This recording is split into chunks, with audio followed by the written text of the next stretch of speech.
Holy City Center Radio is episode 186, and I am your host, Christian Sanger. Today is Wednesday, October 25th, 2023. Welcome back. Another episode here for you. Lots to talk about. First, let's do some quick updates of what I've been up to. I got to do some fun things since last we spoke.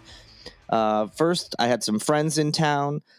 Two of my friends were down here on like a girls' trip with some other folks that I had not met previously. But the two I knew, I went to high school with in college. So, definitely people I've known for many, many years. And unfortunately had not seen in quite some time. I've seen both of them since graduating college and over the years, but it had been a long, long time as we've gotten older, they've gotten married, one of them's had kids and, et cetera, et cetera. And they don't live down here. They live back in Connecticut. So it was a nice chance to get to see them and hang out, show them around Charleston. One of my friends had been here before, so she knew a little bit about it. But I was able to, we walked around downtown mostly. We got some coffee at Clerk's Coffee, which is inside Hotel Emmeline, a really nice space I've been to before. So we kind of chatted there to catch up. Then we just walked around the downtown area, went to the Battery. I always like bringing people who have never been to Charleston before down there. It's just a really beautiful spot, and being able to look out in the water, maybe see some boats out there, so maybe some big ships coming through, dolphins, of course, not to mention all the great scenery. So it was just really great to catch up with them. I took them down King Street so they could see a little bit of that, and we stopped at Uptown Social just to have a little bit of a late lunch. So we got some pizza, which was very tasty, and hung out, and that was that. So it was really great to see them, and always fun to bring people around Charleston and have them see some of the things that I've posted about, talk to them about, and just share what I love about the city. There's never enough time to show everything, but thankfully, they, along with the friends they came down here with, they did a lot of stuff over the long weekend that they were here. So plenty that they got to experience without me. So it's not like that's all they did while they were here, and they seemed to have a really great time. So that was a lot of fun. That same day, I had to hang out with my friends during the day because I had plans for that early evening, and that was to go to the Sweetgrass Lounge, which is at the Refinery in downtown Charleston. It is the home, well, not really the home. It's kind of a home base of sorts, but they have other places where they handle bottling and all that. But the Sweetgrass Vodka Company, which is based here in Charleston, they opened that lounge, and it's a spot where you can go grab a couple drinks, of course, featuring their vodka. They have some other products, some merchandise, etc. It's actually a really nice space, and a lot of folks don't know about it. But the reason I was there is because the actor Jeremy Renner from Marvel movie fame, he was also been in things like The Town and so many other films and TV shows. He is a co-owner of that company now, and he was having an event there where fans could meet him. He would sign some bottles of the vodka, take pictures. They also turned it into a big celebration with live music, kind of like a block party in the amphitheater area of that venue. So I was there for the media portion of it. We were able to ask some questions of Jeremy and anybody else on the Sweetgrass team. And then they let us have a few moments with them to take photos, and we were all given a signed bottle, which is really cool. A lot of times with media events, you don't get some of the fun perks that if you had purchased a ticket to an event, you don't get the same things, which makes sense, of course, but every once in a while, you do get some fun things without having to buy a ticket. And this was one of those instances. So I've got my unopened bottle of Sweetgrass vodka that's signed by Jeremy Renner next to my Hawkeye Funko Pop figurine that I have, as I do love the Marvel movies and that whole universe. And so really cool. He seemed like a really nice guy. I didn't really get a chance to chat with him, just a quick like, hey, nice to meet you, thanks for doing this kind of thing. But he seemed really nice. Any of the people who attended the event itself as fans, that bought a ticket, they seemed to be really happy with the experience of meeting him, and just a really cool, unique event, something different that you don't always hear about happening in Charleston. And it was cool that they turned it into a big event. So if you were one of the people who bought tickets and were waiting in line, or after you had met him, if you wanted something to do, they had plenty of entertainment for you. So that was a really fun moment for me, and it looks like a lot of people had a great time as well. And then the last thing I'll talk about that I did was on Monday of this week. As I had been promoting, I was a moderator for a Charleston mayoral candidates forum. It was held at the Charleston Museum and was put on by the Historic Charleston Foundation. They had reached out to me and asked if I would moderate. I was happy to do it, although nervous, as I always am with any public speaking type things. But we had a couple meetings beforehand, in the weeks leading up to it. I've hosted, or not hosted, but I've moderated panels before. Nothing quite on the level of a mayoral candidate forum, but so I had a little experience. I'd also done an event at the Charleston Museum in the auditorium before, so it was nice to kind of have a familiarity with the situation, at least a little bit. It was great. They said the registration for the event was free. They said it was sold out. It looked like there were some empty seats, so people definitely didn't show up, but that's okay. It was still pretty full. The crowd was very respectful. There was no interrupting of the candidates and things. I think all of the candidates, all 6 of them, did very well in their answers. I mean, at this point, you may have seen other forums. They all start to kind of bleed together where they're saying a lot of the same things over and over and over again, which, of course, if they have certain policies, plans, visions, they're not going to change dramatically. And so nothing shocking really came out of it. There was a little bit of a tense moment towards the end, which I actually missed, and I had to have people tell me about it because I was ending the event, reminding people it's time to vote and things. And apparently Councilman Peter Shaed had made some comment during his closing remarks, which I missed as I was looking at the who was up next and what I needed to say when these candidates all wrapped up their closing statements. But he made some comment about Mayor Tecklenburg has said this will be his last time running for mayor. So if elected, he's not going to run for re-election, the next time. And he made some comment about him being a lame duck. It's a term they use when someone is done with office. They're not running again, either because they can or they announce they're not. And a lot of times they'll call them a lame duck, kind of implying people might not vote along the same lines as them. It's like, oh, who cares? I don't need to do any favors for this person. They're not coming back. Or that the lame duck mayor is someone who maybe won't put in a full effort because, hey, who cares? I'm out of here. And apparently Mayor Tecklenburg, from what I was told, did not take that comment well. And they exchanged some words at the very end off mic. So, unless you were next to them, you didn't hear what was said. So that was really the only moment that there was a little drama. The rest of the event went pretty smoothly, pretty standard answers from anybody. Nothing shocking came out of it, but I was honored to be asked to take part. And especially since, this is something really cool for me to say that I moderated a discussion with someone who will end up being the mayor, whether it's our current mayor, who I've actually interviewed on this podcast before, or someone new. But it was just cool to take part in a community event like that. That's so important, involving local politics. And getting answers from our elected leaders. So it was a pretty cool experience, and I was happy to take part of it. And again, I appreciate the Historic Charleston Foundation asking me to do so. So if you missed it, unfortunately, there's no streaming option that was available, but you can go look up the candidates, whether it's their own websites or previous news articles from local media, including Holy City Center, to see what their positions are, what they've done, in the community in the past, what they're up to, what their plans are, and things of that nature. Speaking of, the plan is to have one of the mayoral candidates on this podcast this week. You know how things go with scheduling sometimes. So just in the off chance it doesn't happen, I won't make any further announcement, but be prepared. It looks like we'll have one of the candidates on here on Friday's episode. So stay tuned for that. In the meantime, though, let's move on to the latest stories. And no surprise, it has to do with the Charleston County School District Board of Trustees.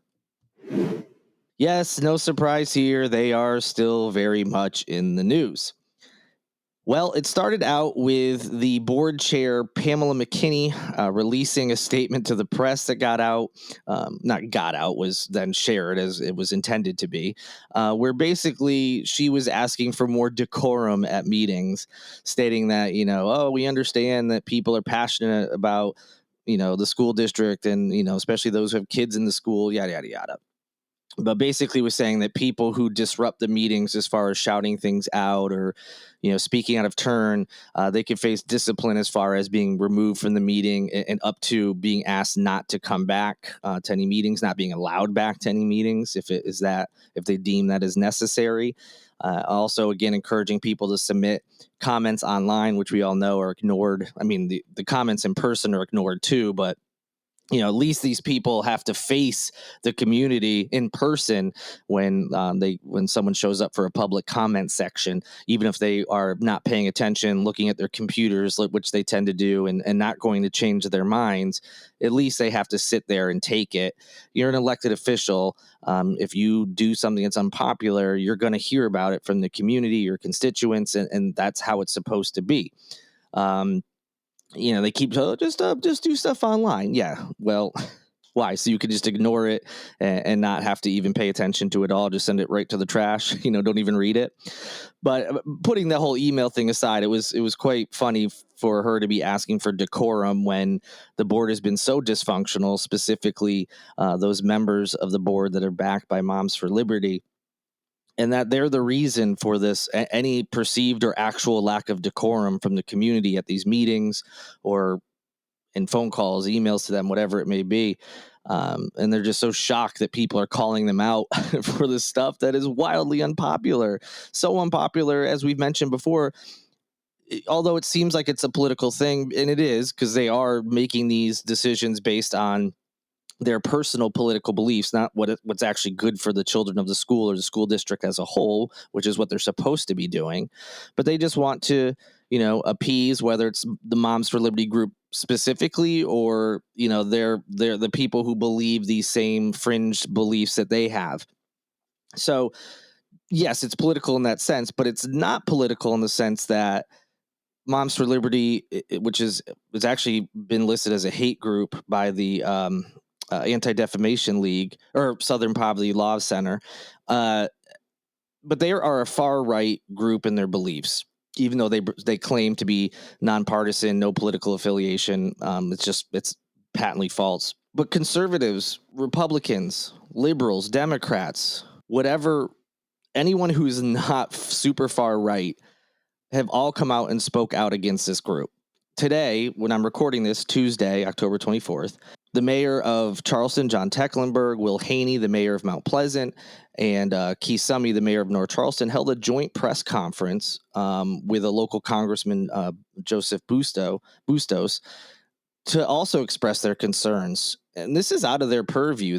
Mayors don't deal with education in this sense, but that's how worried they are. And those mayors run the gamut from their political ideologies. There's some that lean more left. There's some that lean more right. Bustos himself is a Republican. Our attorney general, who is far right conservative, as is our governor, have both also spoken out against this board. So this isn't just a right versus left thing.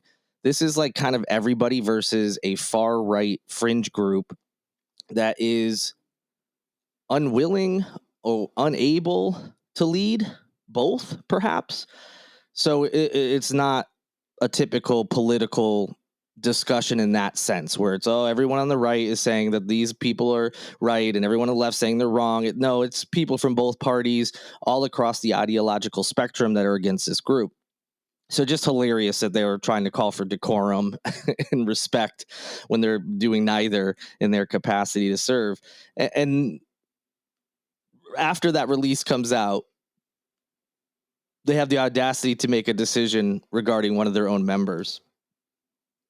So you may remember that one of those Moms for Liberty back candidates, Carlotte Bailey, was captured on a recording with someone in the community making some pretty heinous and disgusting comments, including things like, gay children don't exist.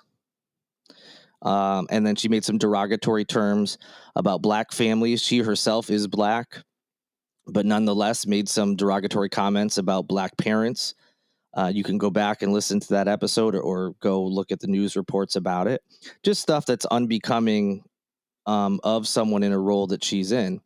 You're supposed to be on a board that is there for all students, regardless of their backgrounds, their beliefs, their gender, sexuality, ethnicity, it doesn't matter. You're representing all students, and you're caught on camera saying something that's demonstrably false, that gay kids don't exist. They do exist. Gay people exist, whether you want them to or not. And yes, some of them are under 18, whether they are ready to say out loud or, tell family, friends, whoever, that they are gay or not, they exist. Those types of comments should disqualify her from being on the board. So what happened when she was called out and people asked for a resignation, an apology, some sort of punishment for her? Well, her Moms for Liberty brethren decided, nah, we're good here. That's right. They declined to remove her from any leadership positions.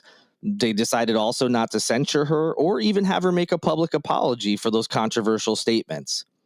The board confirmed that it was indeed Bailey's voice on the videos, even though we all knew that, there had been no confirmation from her or anyone else, but it was clear it was her. But they finally confirmed it was indeed her. As I mentioned, she made some abhorrent comments, saying that, gay children don't exist, children who identify as gay are confused, and that children cannot make decisions about their gender identity until they're 18, which of course is also ridiculous, because what is it about turning 18 that magically all of a sudden they've got everything figured out? They're just an adult. I know there has to be an age for certain things, like, we decided the drinking age is 21. There are certain things you have to wait until you're 18 to do, but we know it's silly and arbitrary to a point. But it's even more silly and arbitrary when we're talking about something like this. So she also, as I mentioned, she said things that Black parents are mostly to blame for the racial achievement gaps in Charleston County School because they don't help their children with their homework or read to them, which, again, just absurd that a board member would say. Anybody would say this, but especially a board member. But it didn't matter. The board discussed the recordings in executive session, which means, of course, not open to the public, one of their favorite things to do. When they did return to the open session, board member Darlene Roberson alleged that Bailey threatened her along with other board members, Courtney Waters and Carol Temple. So apparently during this executive session, she was threatening people. To what extent, we don't know. They didn't elaborate. During the ensuing debate, Waters, Roberson, Temple, and Darren Calhoun, who are the sane members of the board, emphasized the importance of the board distancing itself from Bailey's statements. Hard agree. If you don't agree with removing her from leadership positions, which I think she should have been, she should be booted off the board, to be honest. But hey, at least do something if it's not going to be that. They wouldn't even do that, though. These board members, the good ones, said that their comments might make certain children in Charleston County schools feel unsafe and that the community is not going to accept Bailey's word, both of which are true. In response, board member Ed Kelly, one of the Moms for Liberty fanboys, who experienced his own controversy surrounding threats he allegedly made about an LGBTQ teacher earlier this year, said he didn't hear a proper articulation of what Bailey was accused of. He also added that he heard the recordings had been altered or doctored. Yes, he did fake news. Yes, he used it. Fake news. I heard these were altered or doctored. I mean, are you fucking kidding me? It is insane. What does he mean he didn't hear a proper articulation of what Bailey was accused of? She was accused of making bigoted remarks. Maybe you want to just call them insensitive. I think both words fit. They're abhorrent. She made comments about Black families that are not only false, but offensive and wrong. What do you mean it wasn't articulated to you what she was accused of? You're willfully being ignorant at this point. And these board members have showed over and over and over again, they're just in this role to, quote, own the libs. They don't care about rules. They don't care about helping the schools. They don't care about the children. They were in this role because they have some sort of political vendetta. They've been radicalized or something during the pandemic with all the anti-mask rhetoric, anti-vaccine rhetoric that then morphed into CRTs being taught in our schools. It's not. LGBTQ topics should not be discussed in school because it's brainwashing our children to be gay. It's not. They don't care. As long as they are pushing their agenda and keeping their people in their roles, that's all they care about. He himself has been accused of a comment. He was removed from some leadership positions on, some of the things the board does and meets about. He obviously has a vendetta. They all do. They all vote in lockstep, and they did it once again. And they're lying. Either that, I don't know what you're talking about. I heard they were altered or doctored. Are you kidding me? Are you kidding me? He then went on to say, removing her from leadership positions was premature at best, without knowing the totality of what was actually said.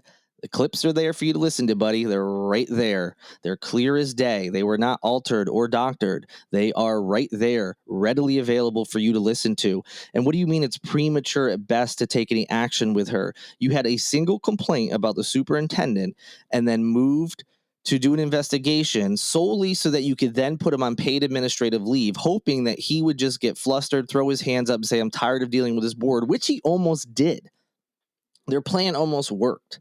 That wasn't premature to do, was it, in your eyes? Of course not.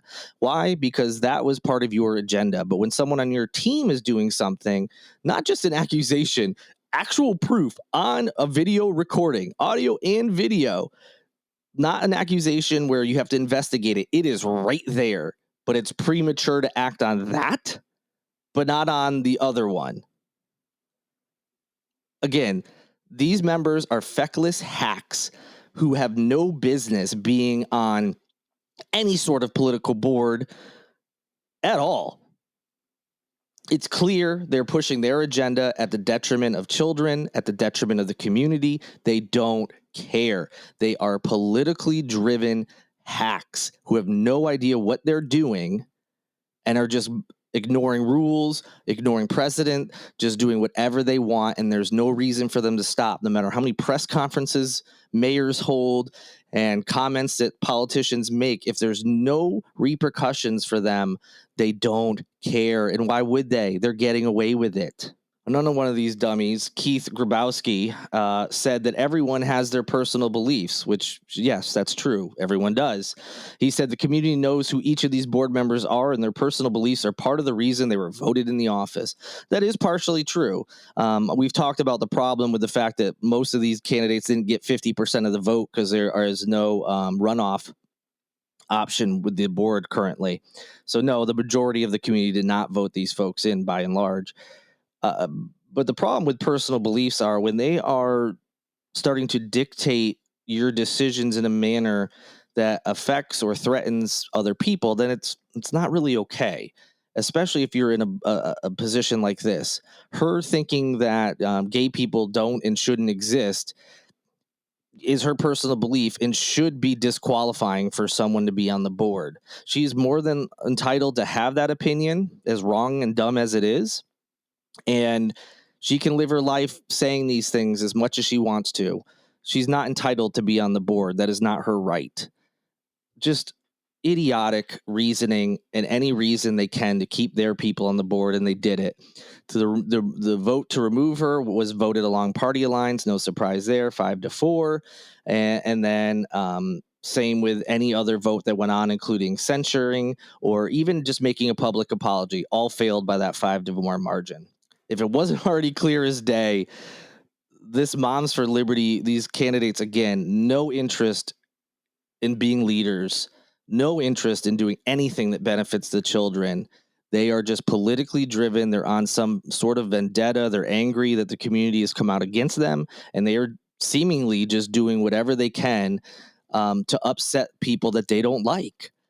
And they have no business being in these roles. And it's I was going to say shockingly pathetic, but it's not shocking.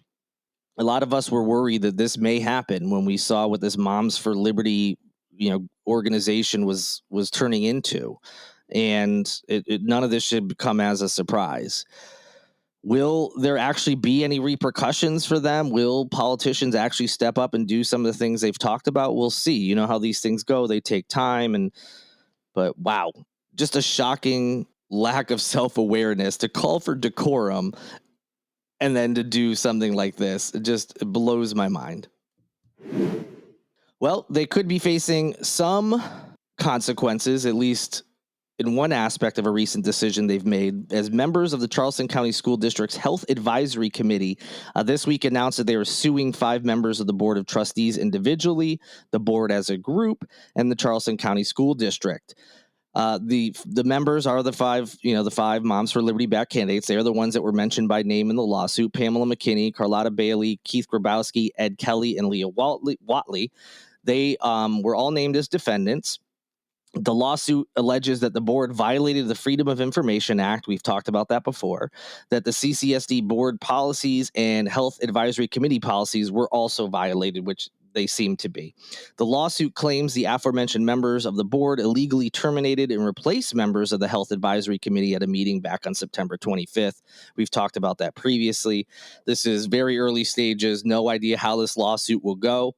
But between this and Dr. Gallian's lawsuit, which is a whole other thing with these lawsuits, this is money that is having to be spent on these lawsuits that we shouldn't be in. We shouldn't have had to have these lawsuits come up, and that's taking money away that could have been used for other things within the school district. And at the rate we're going, these won't be the last lawsuits. So I'm hopeful that these lawsuits, however they end up, the discovery process will lead to maybe some evidence of what a lot of us have believed and what we see, which is planning behind the scenes, violating state and board laws and regulations. And these lawsuits might bring out some of that sort of evidence, and hopefully it'll just shine more of a light on what these members have been doing. Still on the score on the school board. Speaking of that lawsuit, it's related to Dr. Eric Gallian, the superintendent, being putting on paid administrative leave as an investigation is ongoing. The other 4 members of the Charleston County School Board have requested an update on that investigation. The investigation into the district superintendent, as I mentioned, having to do with him allegedly, some employee of the district alleged that he had created a hostile work environment. We talked about that in a previous show. And so there was an investigation into it, as there should be. So don't confuse my anger and frustration with everything else, that this shouldn't be investigated. It absolutely should. But him being placed on leave didn't seem appropriate and seemed again to be politically motivated. So it's been several weeks and there's been no update on this investigation. And so, of course, there's no superintendent during this time, or at least there's not an official one. There's someone taking over some of his duties during this time. So those board members, the ones that wanted an update, are Darlene Dunmeyer Roberson, Dr. Carol Temple, Courtney Waters, and Darren Lee Calhoun II. They're requesting the update into that investigation after the board placed him on administrative leave on September 25th, and that, of course, 5-4 vote. The 4 board members requesting the update were the same who voted against, of course, placing him on leave, and later called a news conference to urge the board to reverse the decision, and was really the biggest moment of this board as far as reaching a wider swath of the community being like, wait a minute, what are they doing? And has led to a lot of blowback and a lot of people questioning, oh, wow, maybe I should have paid a little bit more attention to these people I'm voting for, and a little bit more attention to what this Moms for Liberty group is actually doing versus what they claim to be doing. So, yes, it's as the statement that those 4 put out, they said that this investigation has entered its 4th week and there's been little progress, according to them. And they just basically want to know, hey, just like our constituents who are expressing their deep concerns and want answers about what's going on, where is this going, they also want that. No surprise, no update was provided. Again, Moms for Liberty back candidates have no incentive to do the right thing, do what's good for the community, because they face no repercussions. They don't want there to be a bright light shown on them. They don't want to answer questions from the community. They don't participate in these things. So no surprise that there's no answer. But yes, we're about to be entering week 5 of, since Dr. Gallian was suspended. Today is a month to the date he was suspended, and there's just been no update on this whatsoever. It's again, just another example of how out of control this board is. All right, lastly, not a story about the school board, but another popular topic, and I use that facetiously, is some people love it, some people hate it, but yes, Southern Charm, back on the air. Maybe you're watching it, maybe you're not, but a former cast member may be in trouble. There's been surprisingly not a whole lot of information coming out, but this is what we do know. A Berkeley County deputy is dealing with injuries after being struck by a vehicle last Friday morning. The deputy was directing traffic around 7:30 a.m. at Whitesville Elementary School on Gilliard Road in Monk's Corner when she was struck in what is being reported as a hit-and-run collision. Highway Patrol says the vehicle was eventually found at the registered owner's home. The vehicle is registered to Kathryn Dennis of Monk's Corner. The deputy was transported to a local area hospital, and the injuries are considered non-life-threatening. Currently, the South Carolina Highway Patrol is investigating collision as a hit-and-run. So, yes, that's right. Kathryn Dennis, who used to be on Southern Charm, she is the cast member who, yes, has come from a long line of, well-known people in South Carolina, and was previously in a relationship with Thomas Ravenel, who I'm sure you all remember for many, many reasons. He was also on Southern Charm, but has a long history, as does his family in this area. Not all of it so good. They had a relationship. They have 2 kids together, and that's how most people are aware of that couple at this point in time. So, yes, that Kathryn Dennis.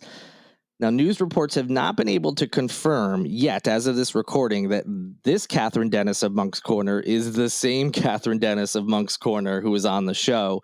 It has also not been determined by authorities if it is her or whichever Kathryn Dennis this is, if it's not her somehow. They have not said if she is actually the one who is driving the car. So all we know for sure is that a car that is registered to a Kathryn Dennis was allegedly involved in a hit and run. The deputy is thankfully okay, as far as not having life-threatening injuries. They're expected to make a recovery. And they were able to locate the car later after it hit the deputy, did not stop. They were able to locate it later at the home of the person that it was registered to. But we don't know for sure who is driving, and we don't know for sure if it's Kathryn Dennis from Southern Charm. So we'll see what happens there. Interesting that it's been several days. We're approaching almost a week since the accident, and there hasn't even been that confirmation yet. Yes, it is that Kathryn Dennis, but no, we still don't know if she was the one driving or not. It'd be very interesting to see how this whole thing plays out, and just if it is the same person from the reality show, just another sad point in what has been a long and winding road, especially since she appeared on that first season of Southern Charm.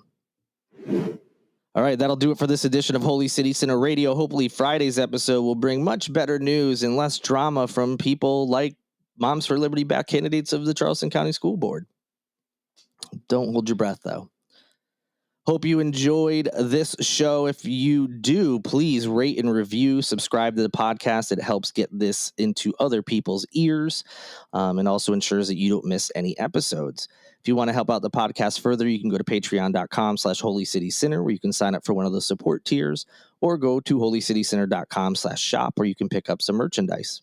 Thank you to Lindsay Marie Collins with LMC Sound System for producing this episode of Holy City Center Radio, and Tyler Boone, whose music you hear in each and every show. Looking forward to wrapping up this week and speaking to you again on Friday. Until then, good night and good luck.